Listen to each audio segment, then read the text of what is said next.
L'actualité à la une ce soir, l'eau célébrée aujourd'hui à travers le monde. Ce 22 mars, la communauté internationale célèbre la journée mondiale de l'eau sous le thème eau et développement durable.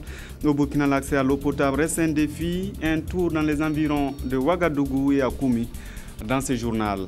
Des difficultés relevées dans la révision exceptionnelle de la liste électorale au nord du Burkina. Près d'un mois après le début de l'opération, nous sommes allés au cœur du processus, un œil sur l'affluence et les difficultés annoncées dans cette édition. Il faut sauver les cimetières de Toïbin en passe de devenir un dépotoir. Les riverains ont lancé hier une opération nettoyage. Ces volontaires veulent s'entendre pour garder les lieux de la circulation de la drogue et des ordures, images et témoignages tout à l'heure. Un invité nous accompagne dans cette édition. Le ministre de la Justice est notre invité. Elle vient nous parler des États généraux qui débutent le 24 mars 2015. Bonsoir à tous. Merci de suivre le grand journal de la télévision de Burkina. Des bidons en file autour des fontaines. C'est le quotidien des habitants de Guy Koffer, un non-loti où l'eau appartient à ceux qui se lèvent tôt. Alors que le monde célèbre aujourd'hui la journée mondiale de l'eau, son accès est plus que problématique au Burkina. ONG et politiques sont dépassés par le phénomène. Roger Kam, Fousseni Kindo. Guy Koffer, un quartier périphérique de la ville de Ouagadougou. Littéralement traduit du djoula en français, Guy Koffer signifie derrière l'eau. Mais le hic pour les habitants du quartier, il manque d'eau potable pour satisfaire leurs besoins. Depuis une semaine, on n'a pas d'eau ici. Nous souffrons pour nous en procurer. Depuis ce matin, c'est mon deuxième voyage pour avoir de l'eau. J'ai besoin de 4 bidons, mais c'est insuffisant. J'habite ici depuis 2006. Nos souffrances pour l'eau sont grandes. Nos femmes se battent au bord des fontaines. Elles y passent toute la journée.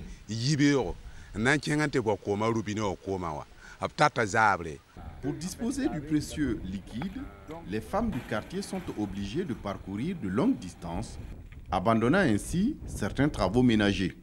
Je prends comme ça 4 fois ou bien 4 bidons ou bien 5 bidons. 3 fois par jour. Et ça suffit pas? Non, ça suffit pas. C'est avril qui vient là. Oui. Nous, on va mourir ici. Celles qui ne souhaitent pas parcourir les kilomètres sont livrées aux humeurs des spéculateurs qui font monter les enchères. Nous achetons les bidons de 20 litres à 50 francs CFA contre 10 francs à la fontaine. Il y a trop de spéculation autour. Des bornes fontaines sont installées depuis un moment, mais les ouvrages ne fonctionnent pas. Et les populations ne comprennent pas pourquoi cette situation. Les pompes sont au nombre de 3, mais elles ne fonctionnent pas. On se demande quand est-ce que tout cela sera fonctionnel. Cela soulagerait les populations.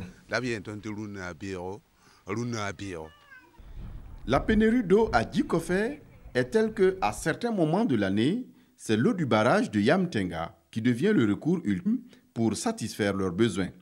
Un recours qui n'est pas sans conséquence sur la santé des usagers.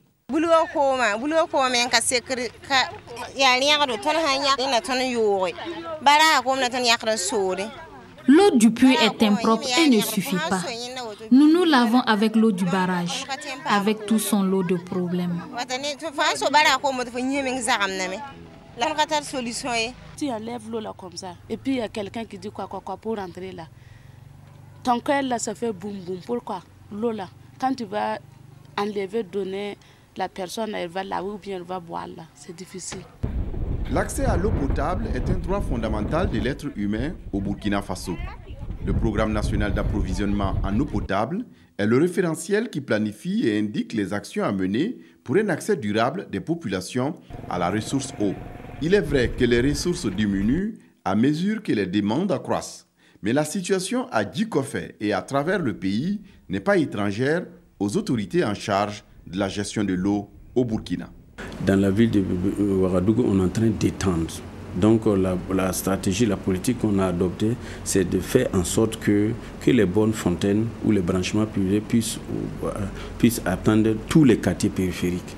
Et dans les quartiers où il y a un peu la difficulté de faire l'extension, on envisage même de faire des forages au niveau de ces quartiers-là pour permettre à la population d'avoir l'eau potable. Soit on peut faire des forages, et même si vous avez constaté, il y a des quartiers où on a fait des postes d'eau autonomes qui permettent à la population d'avoir accès. Pour faire face à cette diminution de la ressource, le gouvernement a mis en place le plan de gestion intégrée des ressources en eau.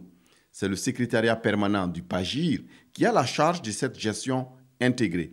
Variation, diminution de pluie, augmentation des activités économiques des différents usagers, augmentation de la population et puis pollution. Donc, ces trois effets combinés engendrent vraiment une pression est terrible sur la ressource en eau.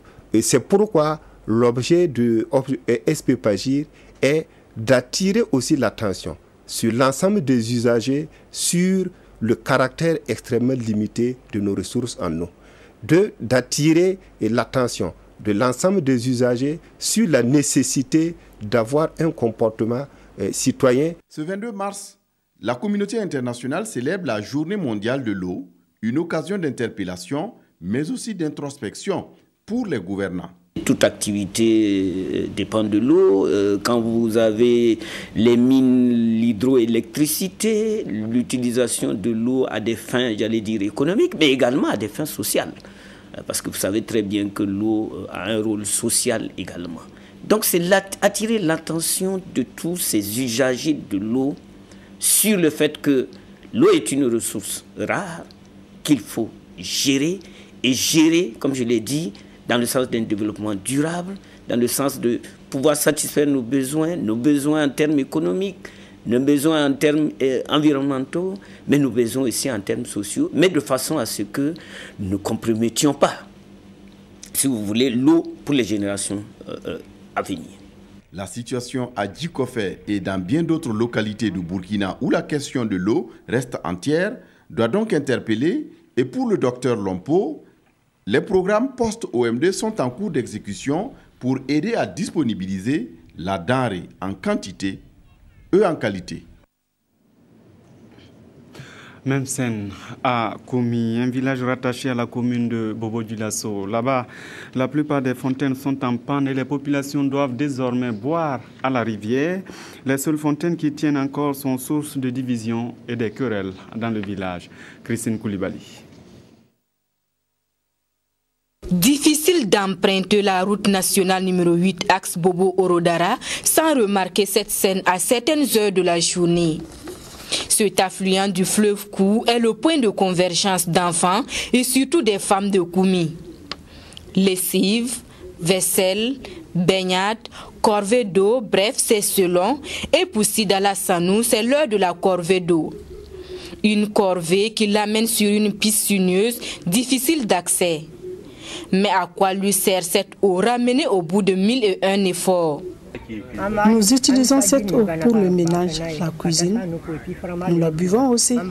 Pourtant, dans un passé plus ou moins récent, ce village, un des 36 rattachés à la commune de Bobo-Dioulasso, comptait une dizaine d'infrastructures d'adduction d'eau potable, dont ce château qui n'est plus que l'ombre de lui-même. Il y a beaucoup de pompes qu'ils ont venu faire ici, mais tout est gâté. Si c'est gâté, c'est eux qui vont venir enlever les choses là, les trucs là. Pour savoir, mais regardez ça, tout est vidé. Ils ont venu enlever, bon, c'est pas réparé encore. Bon, toi qui viens, c'est qui dit que quelque chose qui va venir réparer.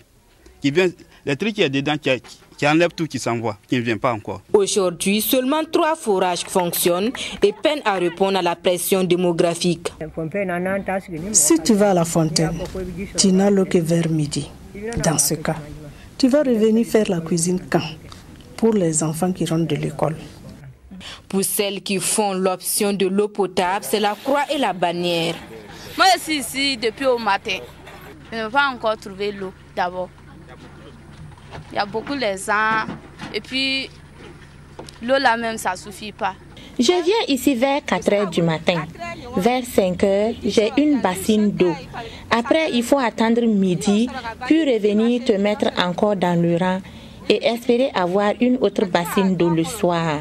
Cette attente met souvent à rude épreuve la patience de ces femmes et dans ces conditions, les disputes sont légion. Il y a fréquemment des disputes ici parce que certaines trouvent qu'elles ont trop attendu et qu'elles ont droit à des bassines d'eau.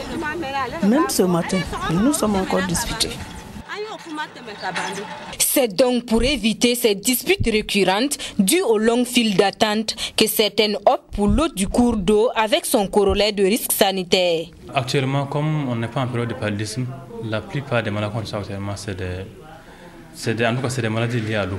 Voilà, parce que c'est des diarrhées, voilà, des parasitoses, c'est seulement des maladies liées à l'eau. C'est impuissant que les époux assistent au triste spectacle.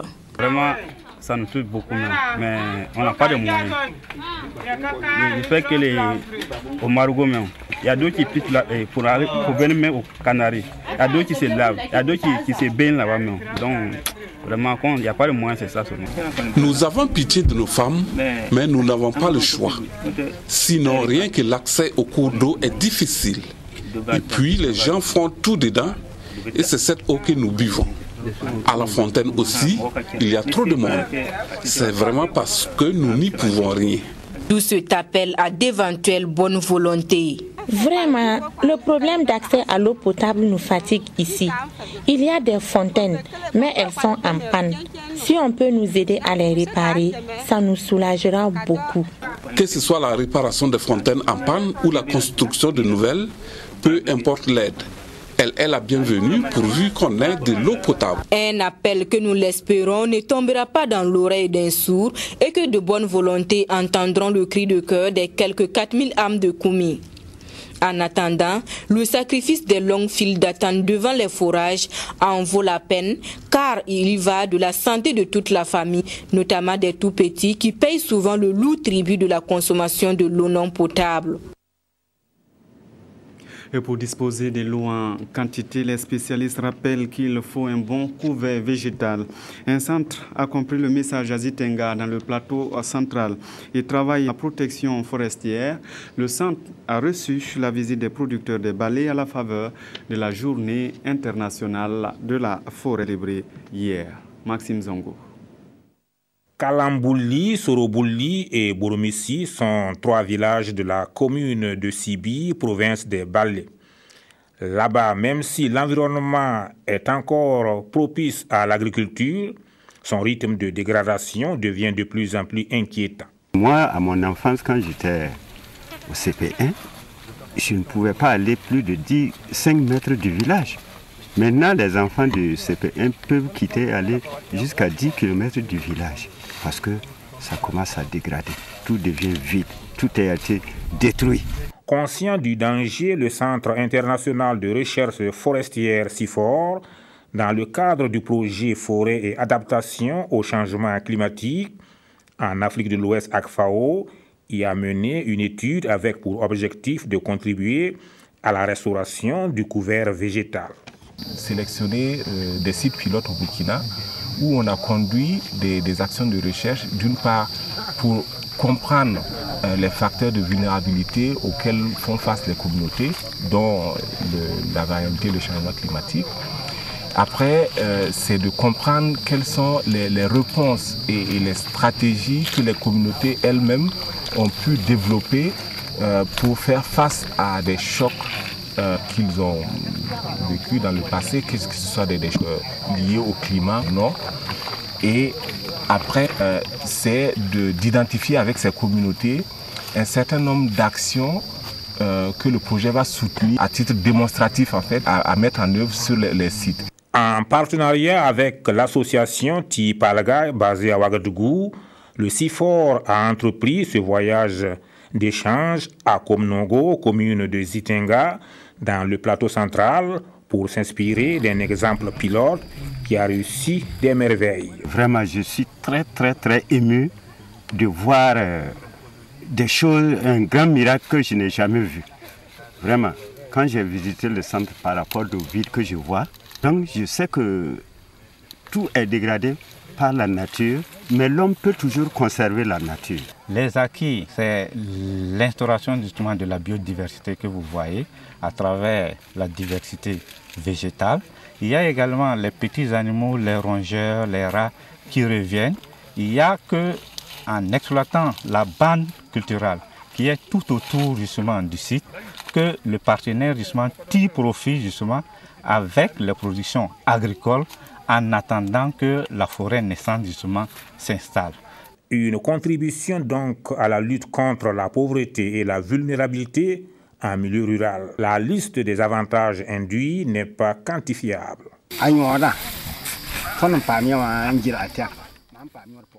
Sur ce site, j'ai gagné plus de 300 000 francs CFA.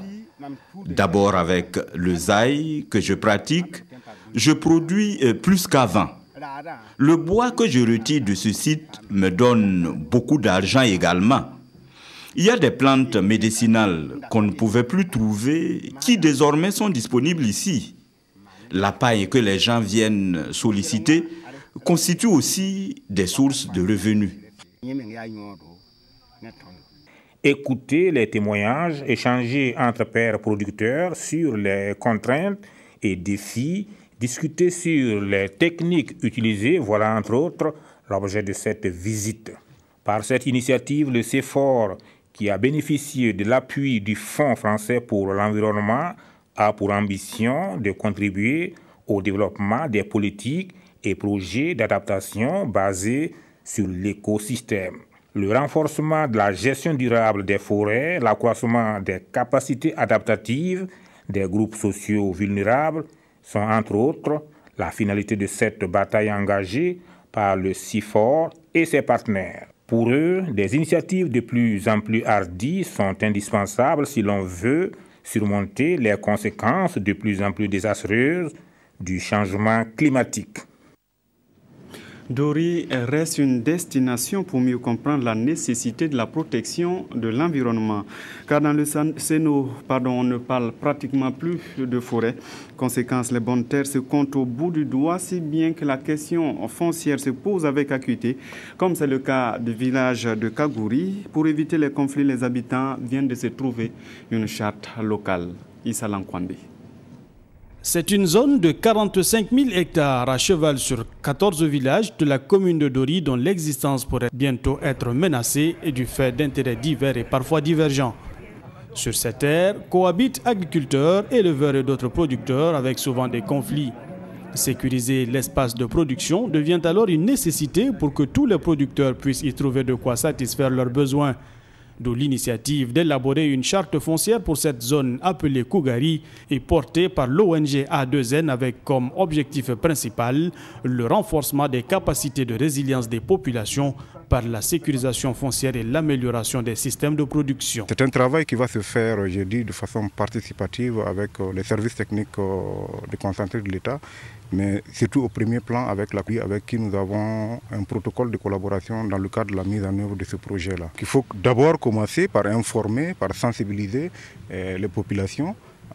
Qu'est-ce que c'est que la loi 034 relative au foncier rural, et maintenant par la suite à l'intérieur de cela leur dire que voilà le cadre dans lequel nous avons entrepris d'élaborer la charte foncière. On est là en train de visiter ce qui se passe dans un champ, mais au-delà du champ, il y a aussi là les zones de pâture. Il va falloir que les acteurs conviennent entre eux où est-ce que se limitera la zone de pâture, où sont les couloirs de passage, où est-ce que se limitera les zones cultivables. Ce sont donc les représentants des 14 villages concernés qui ont participé au lancement officiel du projet, eux qui serviront pour une meilleure appropriation du processus par les populations.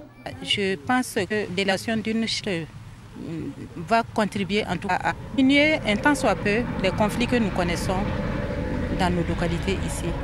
Voilà. Et c'est pourquoi je voudrais inviter l'ensemble de la population, les différents acteurs, les producteurs, à s'impliquer dans la mise en œuvre de ce projet. Pour mener à bien ce processus, l'ONG A2N s'attachera les services de structures compétentes en la matière et bénéficiera de l'appui conseil de la Direction générale du foncier rural.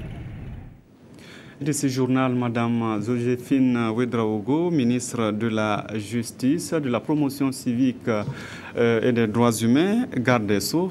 Bonsoir, Madame le ministre ou la ministre. Qu'est-ce que vous Comme préférez? Vous voulez. Alors, on va aller avec Madame le ministre. Merci. Vous êtes là pour nous parler d'états généraux. C'est dans 2 jours. Oui. Un événement attendu aussi bien par les politiques, les justiciables, le monde de la justice. Aujourd'hui, est-ce que vous êtes prêts? Je peux dire qu'on est prêt, mais nous avons encore quelques ajustements à faire. Par exemple, demain, je dois rencontrer les facilitateurs, les animateurs des ateliers, préciser certaines choses.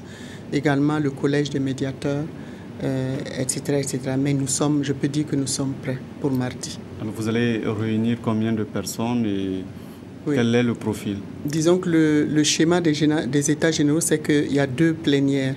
Une, le premier jour pour l'ouverture et la plénière introductive qui va regrouper environ 2000 participants au Palais des Sports parce que c'est sous le haut patronage du chef de l'État, enfin, du président de la transition.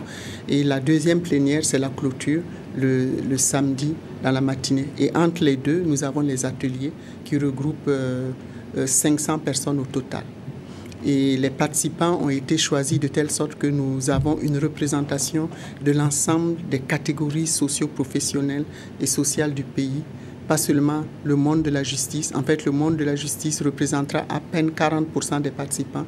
Tout le reste sera composé des forces vives, disons que des organisations de la société civile, des jeunes à travers les étudiants, les élèves, les syndicats aussi, la presse, les corps militaires, paramilitaires, le monde rural sera représenté également à travers les associations de producteurs, éleveurs, etc.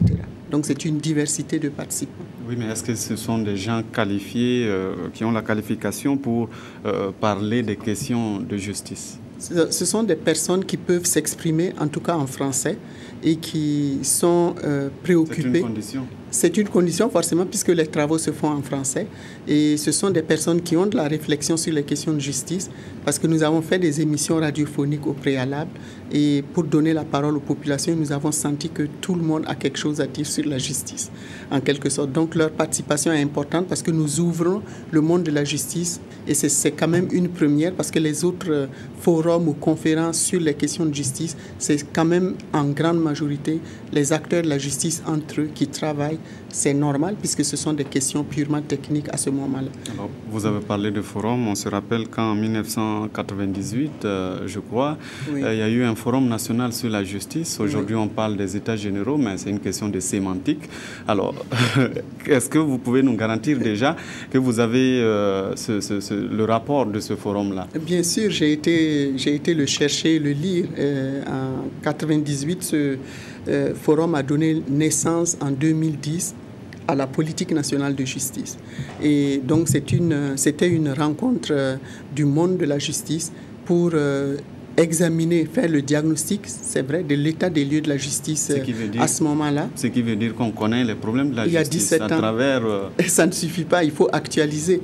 Les choses ont évolué et si les programmes et les stratégies et les programmes qui ont été définis à l'époque à travers la politique nationale de justice n'ont pas réussi à ce jour à changer toute la situation de la justice et qu'au contraire, l'insurrection populaire l'a démontré, il y a eu une rupture totale de confiance entre les justiciables et les citoyens et la justice, c'est que la situation a évolué certainement dans un mauvais sens et que le malaise est là et qu'il faut regarder encore la situation d'une autre manière.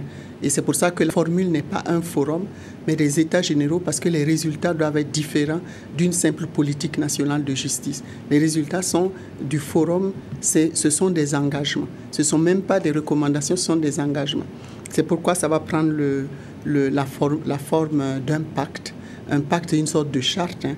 Donc c'est un instrument contraignant parce que nous avons défini les différents chapitres de ce pacte en fonction de toutes les thématiques qui vont être discutées, des problèmes qui doivent vraiment faire l'objet de changements et d'engagement en fait de changements opérationnels.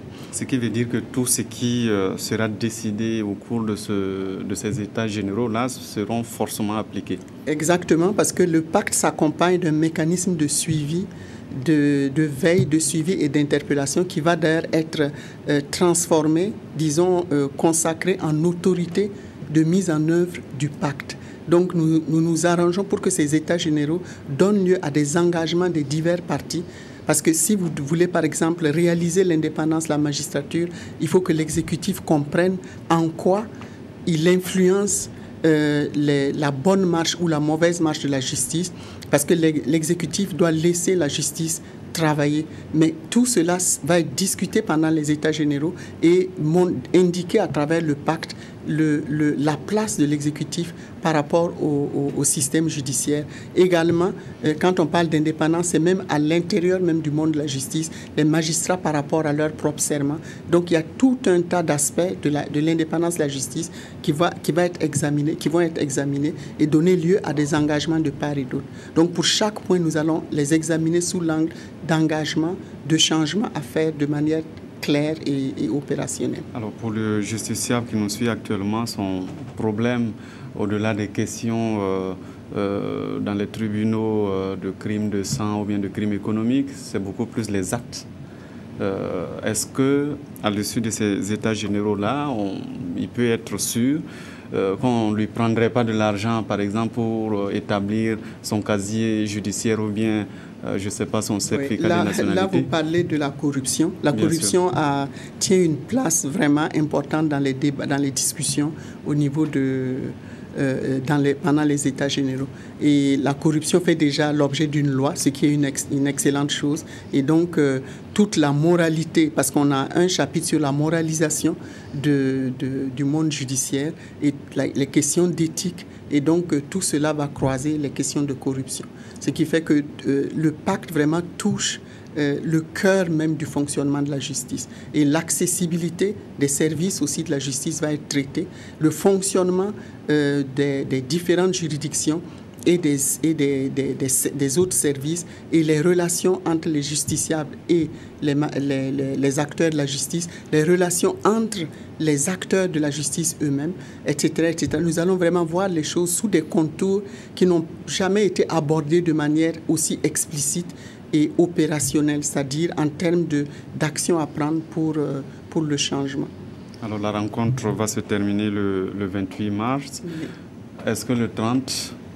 on pourra, parce que pour vérifier donc ces états généraux, on a brandi certains dossiers comme Thomas Sankara, comme Norbert Zongo, le dossier Guiraud.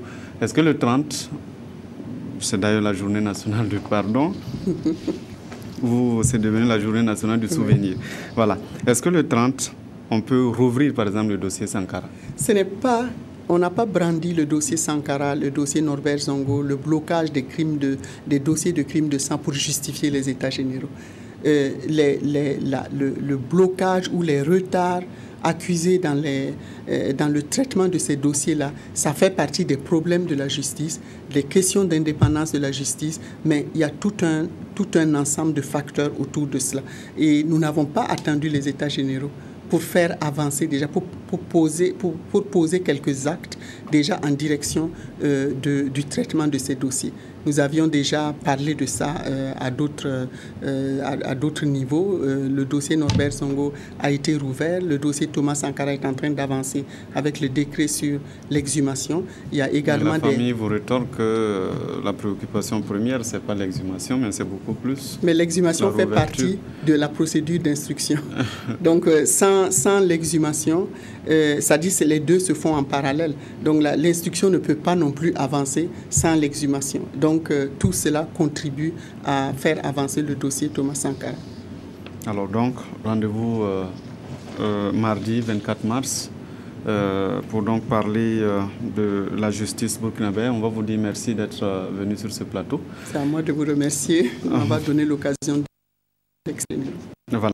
Et puis, un autre défi du gouvernement dont vous faites partie, c'est l'organisation du 11 décembre 2015. Après le lancement des travaux hier, le Premier ministre a aussi rencontré les forces vives de la région. Il leur a livré un message du président du Faso et promis 300 millions de francs CFA pour chaque province de la région. Il a aussi pu recueillir leurs préoccupations. Pour cette rencontre avec les forces vives de la région du Centre-Nord, le Premier ministre était porteur d'un message du président du Faso, Michel Kafando, un message de paix, de cohésion sociale et de fraternité. Puis, il y a les forces vives de la région du Centre-Nord que la fête nationale de l'indépendance aura bien lieu le 11 décembre 2015 à Kaya. Je voudrais vous rassurer que le rendez-vous du 11 décembre sera tenu et bien tenu à Kaya.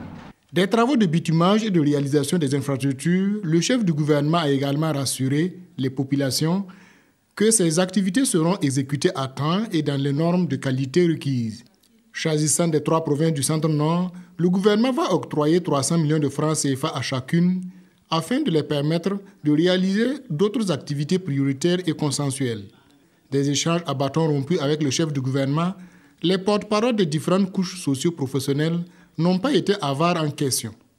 Les préoccupations se résument à la tenue du 11 décembre 2015 à Kaya, de l'éclairage des voies publiques, du bitumage des voies, de l'insécurité, de la construction d'une université et d'une école de santé, de l'exploitation de l'or dans la région, de l'insuffisance des infrastructures scolaires, de l'exiguïté du marché de Kaya et de la concurrence déloyale. D'autres préoccupations, telles la construction d'une maison des retraités et d'une gare routière, ont été également abordées. Malheureusement, le problème de marché a été peut-être mal compris quand on a parlé de poubelles. En fait, on voulait parler de la rénovation même du marché. On a estimé que ce n'est pas un marché qui est digne d'une région comme le Centre-Nord. Les autres questions, en tout cas, nous sommes plus ou moins satisfaits. Nous attendons seulement l'application effective sur le terrain. Il est prévu de bitumer 23 km de route. 6 km de route seront en terre. C'est-à-dire que nous avons 23 km de route bitumée et 6 km de route en terre qui seront aménagés dans le cadre du 11 décembre. Il faut signaler que également toutes les routes sont d'une largeur de 7 mètres. À l'issue des échanges avec les forces vives de la région, Yacouba Isaac Zida se dit confiant de leur détermination pour le développement du Centre-Nord. Les populations sont fortement sollicitées pour la réussite de cette célébration. Et donc pour cause, nous pensons qu'il faille les écouter, entendre leurs préoccupations et apporter autant que faire se peut donc des solutions. En les écoutant, nous avons bien compris que les attentes sont immenses, nombreuses. Nous leur avons en toute franchise dit ce que le gouvernement de la transition peut faire.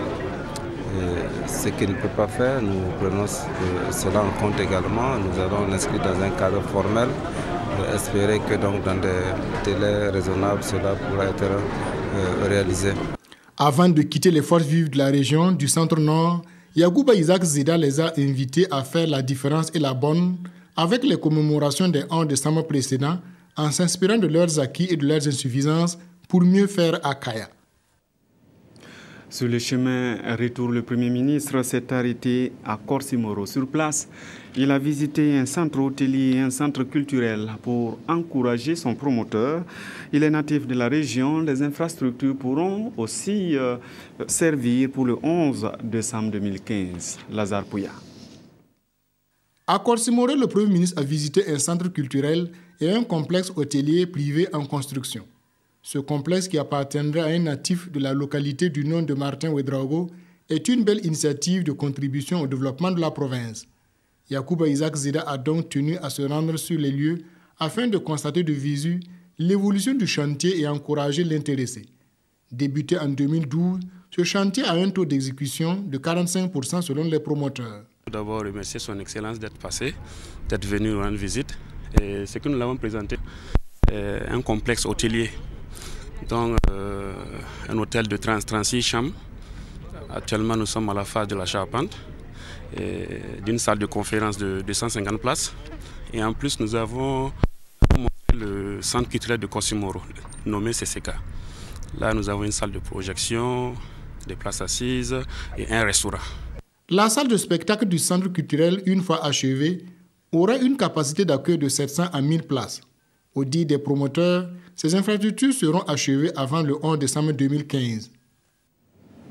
Autre point de l'actualité ce soir, l'enrôlement biométrique. Les agents recenseurs sont à l'étape du nord du pays depuis le 17 mars. Sur le terrain, les choses ne se passent pas toujours comme prévu. Driss Asséré était dans le Passoré et le Yatenga. Reportage. Nous sommes en début d'après-midi ce vendredi 20 mars.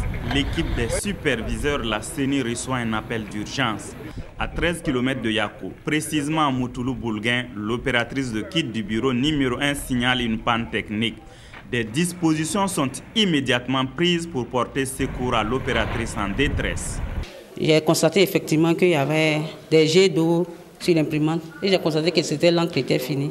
Et c'est là maintenant, j'ai appelé mon ami qui est de l'autre côté, qui est venu voir et il m'a fait comprendre que c'est un problème matériel. Suivant le planning arrêté, les opérations d'enrôlement ont débuté depuis le 17 mars dans cette zone. En dehors de ces genres de panne d'imprimante, la plupart des agents recenseurs se plaignent de problèmes au niveau des accumulateurs. Au bureau numéro 2 de Moutoulou, l'opérateur de kit est confronté à un problème de charge. Il y a un sérieux souci parce que non seulement il n'y a pas de soleil, ça ne charge pas. Et en fait, lorsque l'accumulateur est seul, ça pose un sérieux problème. Moi, j'ai un problème de plaque qui, bon, comme on a du courant ici, on préfère aller charger. Parce que quand tu branches, au lieu d'obtenir des traits de plus, tu obtiens un moins. Lorsqu'on pose le problème aux superviseurs, ils se défendent. Les pannes d'accumulateurs sont surtout dues à une mauvaise utilisation du matériel. Là, il y a le problème de charge. On leur a demandé de ne laisser pas l'accumulateur se décharger carrément. Parce que si l'accumulateur se décharge carrément, pour que la plaque puisse se relancer, ça, il faut du temps. Et nos collègues sont des gens vraiment, ils sont impatients. Généralement, ils sont impatients. Quand ils branchent 600, ils vont dire que non, non, ça ne marche pas. Cet avis n'est pas partagé par les opérateurs de kit. Ils indexent une défaillance matérielle objective. Nous, on sait très bien utiliser comment utiliser l'accumulateur. Et moi, je sais très bien l'utiliser. Voilà. Dans les Yatenga, les opérateurs de kit rencontrent les mêmes difficultés au niveau des accumulateurs. À ce sujet, la CENI est interpellée pour créer les conditions nécessaires au bon déroulement des opérations d'enrôlement. Lors des enrôlements passés, je suis vraiment au regret de constater que nous avons les mêmes difficultés. Et surtout, en milieu rural, quand quelqu'un vient une ou deux fois, il trouve que l'opérateur ne peut pas travailler pour des problèmes techniques. Ce n'est pas évident que l'intéressé revienne, surtout quand il fait 2-3 km pour venir s'enrôler. Hormis ces pannes techniques, on ne rencontre pas non plus une grande affluence dans les bureaux de recensement. L'engouement des citoyens pour l'enrôlement biométrique exceptionnel n'est pas avéré. Si dans les chefs-lieux des communes, quelques personnes se déplacent pour se faire enrôler, le recensement se fait au compte-gouttes dans les départements. Le constat et les statistiques sont clairs. J'ai enrôlé au total 2 personnes, 2 hommes précisément. Bon, ça se passe lentement. Depuis un moment, bon, je suis à 39. Il n'y a pas d'affluence. Les gens viennent un à un, mais ça se passe bien. Sur le site d'orpaillage de Sissamba, à quelques kilomètres de Waiguya, les orpailleurs semblent plutôt préoccupés par leurs activités. L'enrôlement passe au second plan. En tout cas, nous n'avons pas envoyé informer quoi. Voilà. Mais si ça ira demain, on ira prendre ça. À travers cette révision exceptionnelle des listes électorales, la CENI se fixe pour objectif d'enrôler 3 millions d'électeurs potentiels. Avec une moyenne de 2 électeurs par jour dans certains bureaux, on est sûr d'être loin du compte si d'autres paramètres ne venaient changer la donne. L'information est-elle passée? Les acteurs, la société civile et les partis politiques font-ils leur travail de sensibilisation et de conscientisation des populations? Les révisions précédentes n'ont-elles pas pris en compte le maximum des citoyens? Autant d'interrogations suscitées par le manque d'engouement pour cette opération. L'affluence, j'ai dit que c'est essentiellement dû à 2 facteurs. Le premier facteur, c'est que beaucoup ne possèdent pas le document, notamment l'acte de naissance ou la pièce d'identité, donc le document devant servir à l'enrôlement. Ouais, dès ce soir même, nous allons faire sortir une équipe pour continuer la sensibilisation. Puisqu'il y a d'autres peut-être qui n'ont pas compris, mais ce soir, nous allons le faire. L'enjeu est de taille. Le Burkina s'apprête à organiser l'un des scrutins les plus ouverts de son histoire. En dépit de toutes les difficultés, les partis politiques jugent pertinente cette opération d'enrôlement biométrique exceptionnelle. ne serait-ce que pour permettre à ceux qui n'avaient pas l'âge de voter de pouvoir accomplir ses devoirs citoyens ou à ceux qui ont perdu leur carte d'électeur de pouvoir disposer de ce document précieux. Et les mécanismes mis en place pour le déroulement nous permettent de surmonter les différentes difficultés, puisque nous avons les opérateurs de kits qui sont accompagnés par les superviseurs qui sont des techniciens qui arrivent à résoudre les problèmes techniques sur le terrain. Partout où nous sommes passés, les démembrements de la CENI se sont montrés disponibles à accompagner le processus. Tout est mis en œuvre pour garantir la crédibilité de l'opération. À Yako, 2 opérateurs subversifs ont été mis aux arrêts. À Waiguya, ce sont des opérateurs qui ont été relevés pour faute professionnelle. Ils ont enrôlé des citoyens sans enregistrer les empreintes digitales. En tout état de cause, la CENI devrait tirer leçon des situations vécues dans les zones déjà recensées pour améliorer le déroulement de l'opération dans les localités à venir. Face à ce manque d'engouement, justement, les partis politiques font le tour du pays pour appeler leurs militants à s'enrôler. C'est le cas de l'Union pour le progrès et le changement qui a rencontré ses militants du Bazega avec Zéphirin Diabré en chef de mission. Le parti dit merci pour les voix aux législatives de 2012 et surtout pour leur participation à l'insurrection de fin octobre. C'est Sylvestre Da Foussenikindo. Échange direct entre Zéphirin Diabré et les militants de l'Union pour le progrès et le changement de Kombisiri dans le Bazega. Accompagné de tout son bureau politique national, le président de l'UPC dit être venu dire merci à l'électorat de son parti pour les victoires aux élections de 2012 et pour leur participation à l'insurrection populaire de 30 et 31 octobre dernier. Comme il fallait s'y attendre en pareille circonstance, les élections générales à venir est le sujet qui a ravi la vedette. Les militants voient déjà Zéphirin Diabré en locataire du palais de Kossiam. Nous disons toujours que M. Zéphirin Diabré est l'homme de la situation. Il faut quelqu'un de charismatique, quelqu'un qui comprend les réalités du pays et quelqu'un qui est intègre pour pouvoir vraiment diriger le pays avec beaucoup de clémence, avec beaucoup de bienveillance et beaucoup de vision surtout. Autre lieu, même décor et même scénario. Les militants de Doulougou, IPLC ou encore Saponé, par les voix de leurs représentants suivant les couches sociales, se disent déterminés et engagés pour assurer une victoire éclatante à l'UPC. Parti qu'ils estiment le seul à même d'apporter du changement qualitatif au Burkina Faso. Il était bon d'informer les gens sur les objectifs fixés afin que nous puissions évaluer la situation pour voir quels sont les moyens à mettre en œuvre. Les préoccupations des populations sont au nombre des sujets à l'ordre du jour. À chaque étape, Zéphirin Diabré et son état-major rassurent que les problèmes d'eau, d'emploi, de scolarisation, de financement des activités génératrices de revenus qui reviennent sont parmi les priorités du programme de société du parti. Et le président de l'UPC d'appeler l'ensemble des populations du Bazega à se faire enrôler sur les listes électorales. Que ce soit là où c'était organisé ou là où c'était spontané, il y a une grande adhésion. Et quand vous écoutez aussi les interventions des différentes composantes de la société qui prennent la parole, que vous écoutez les messages et l'analyse de la situation nationale, vous vous rendez compte que vraiment rien ne sera plus comme avant dans ce pays-là. Donc c'est un motif de satisfaction pour l'UPC d'avoir pu... Ces rencontres avec les militants du Bazega s'inscrivent dans le cadre d'une tournée nationale. Le bureau politique de l'UPC entend sillonner l'ensemble des 45 provinces du Burkina avant le début de l'hivernage. De son côté, le président du Nouveau Temps pour la démocratie continue son tour des villes et campagnes pour présenter son parti à Banfora. Vincent Dabilgou et ses camarades sont allés donner leur vision de la politique. Ils disent vouloir faire du Burkina un pays de travail. Simplice Barreau. Entrée en fanfare à Banfora pour la direction du dernier né des partis politiques au Burkina, le Nouveau Temps pour la démocratie de Vincent Dabilgou.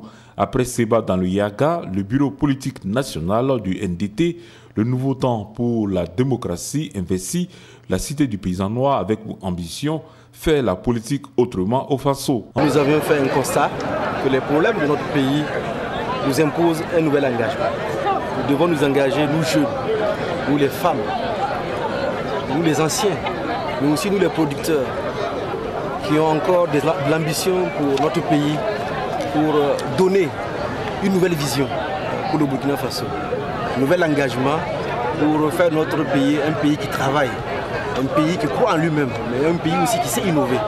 En bouchant la même trompette que celle des dirigeants de la transition, à savoir plus rien ne sera comme avant, les responsables du NDT, le nouveau temps pour la démocratie, disent être à l'écoute du peuple burkinabé, cela dans la vision de la social-démocratie.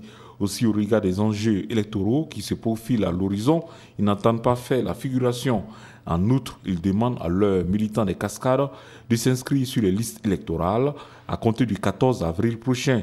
Pour plus de rayonnement dans cette partie du Burkina, le nouveau temps pour la démocratie peut compter sur un leader de la région, l'ancien maire de Banfora, Souleymane Soulama, qui ne cache pas ses ambitions pour la reconquête de l'hôtel de ville. Ce que nous avons commencé ensemble depuis 2006, je me lance dans cette même lancée.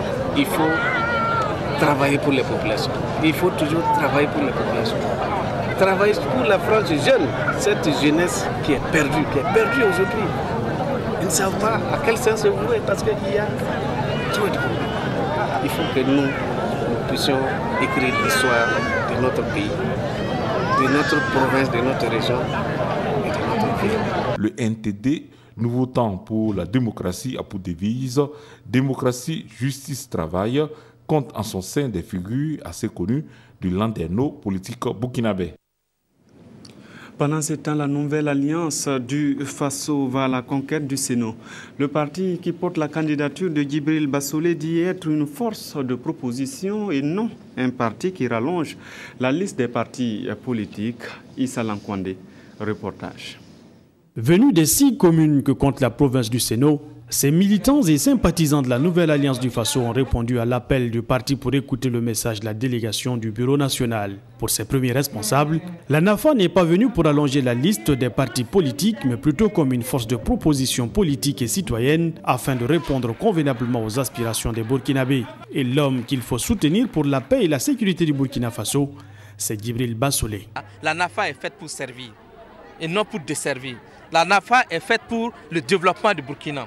La NAFA est faite pour assurer la cohésion, l'intégrité du territoire, assurer la sécurité alimentaire du Burkina, œuvrer pour le civisme.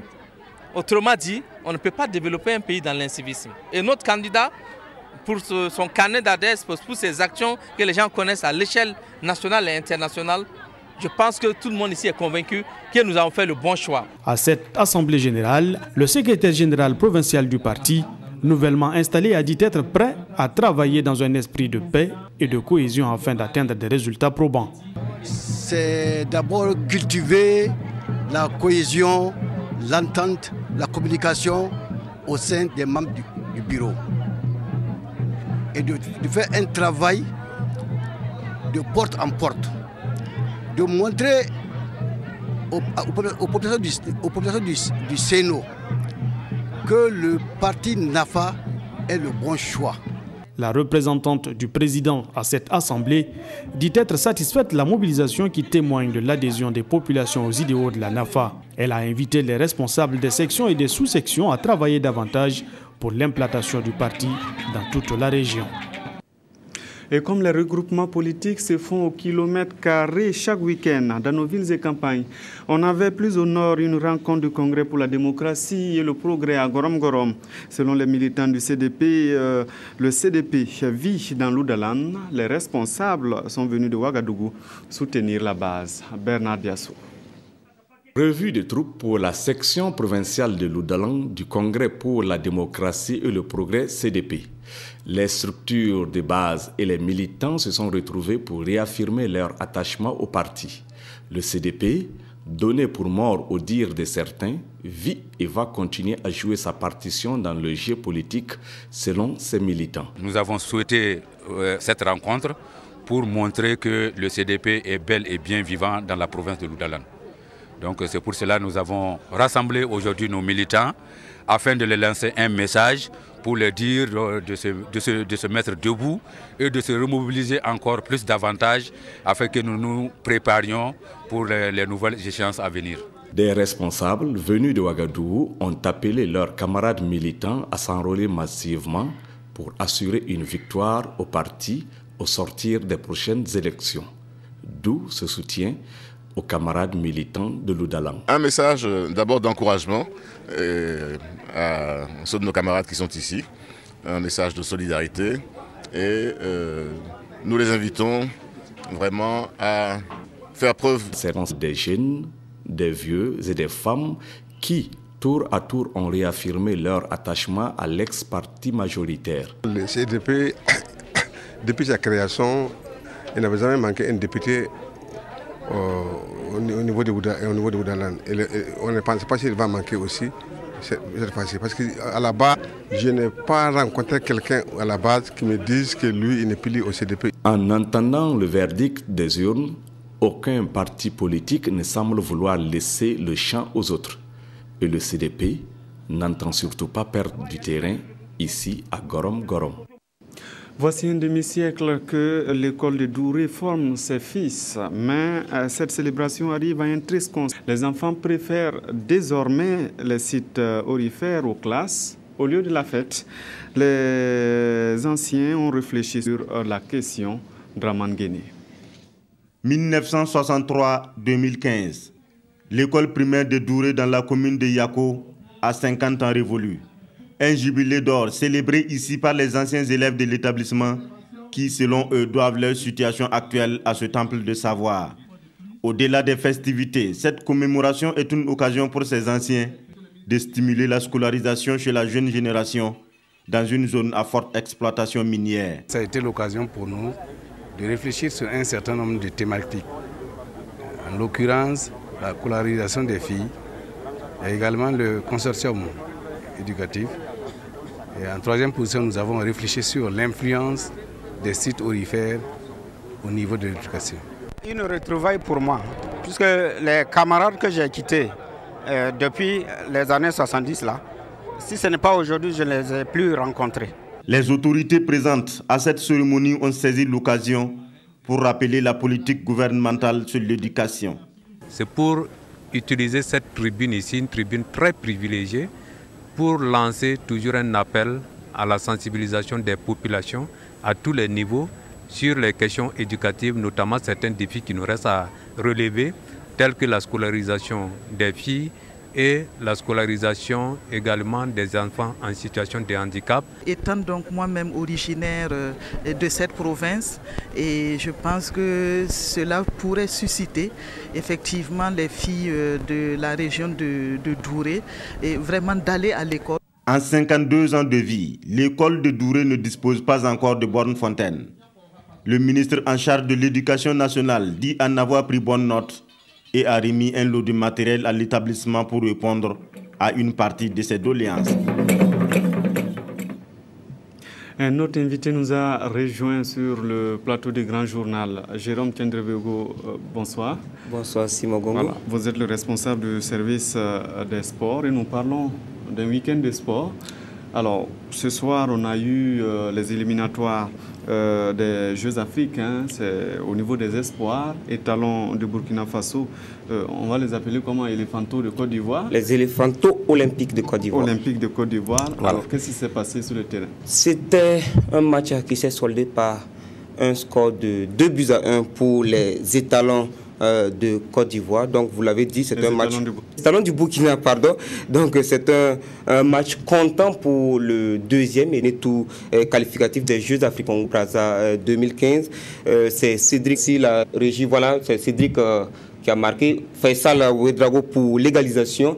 Et finalement, c'est le lac gauche de l'Asfa Yenenga qui va porter le deuxième but pour les étalons du Burkina, qui donc arrache la qualification 2-1.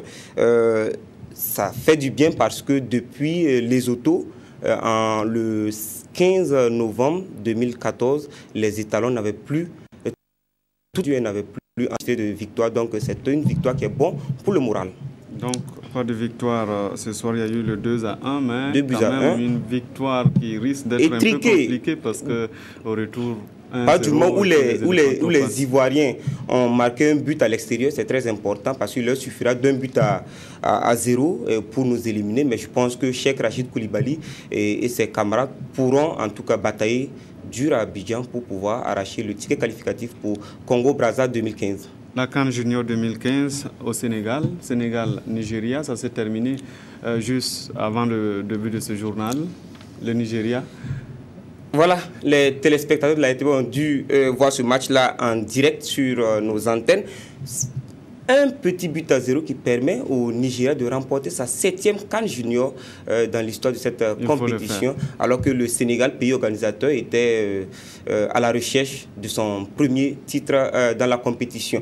Alors, on va dire que c'est un remake du match d'ouverture, une confirmation donc pour le Nigeria qui avait battu le Sénégal en match d'ouverture 3-1. Et il faut souligner que depuis 2007, le Burkina Faso n'a plus participé à une phase finale de Coupe d'Afrique Junior. Alors, après la génération de Charles Kabouré, Alain Traoré, Salif Dianda et autres. Bien sûr. Alors, championnat national, puisque c'est le creuset de notre football. Alors, on 21e journée. On a joué vendredi et samedi pour le compte de la 21e journée du championnat de football de première division. Le choc EFO-USFA, le duo de tête a été reporté justement pour le match des étalons olympiques. Et l'AS Sonabel, qui avait l'opportunité de prendre le dessus, provisoirement la tête du championnat, est allé se faire accrocher à Banfora 1-1 par l'USCO. L'ASFA a battu COSAF hier au stade municipal 2-1. Le BPS est allé s'incliner 1-0 à Bobo devant la SFB. Canon du Sud a montré qu'il n'est pas encore enterré, c'est le dernier, la lanterne donc en dominant Banqui Sport 2-1, victoire étriquée de l'USO 1-0 devant Santos, et en match avancé de cette 21e journée le vendredi donc Bobo Sport a créé la sensation en battant le RCB 1-0 et RCK 3-1 face donc à Majestic. Christelle Dabré et ses invités reviendront plus en détail sur l'actualité dont on a parlé ce soir. Demain, dans le magazine des sports, c'est juste après le journal de 20h. Merci Jérôme Tiendrebego. Ça sera ainsi tous les week-ends, tous les dimanches. De maintenant, ce sera comme ça tous les dimanches. Et rien ne sera plus comme avant. Voilà, la suite de ce journal. Après le sport, voici la culture. La maison de production Cédonie a 20 ans. Pour marquer l'événement, il y avait des journées portes ouvertes, un dîner gala et un concert géant prévu pour ce 28 mars. Le programme a été décliné au cours d'une conférence de presse en présence de Irène Wango et de Draman Guéné.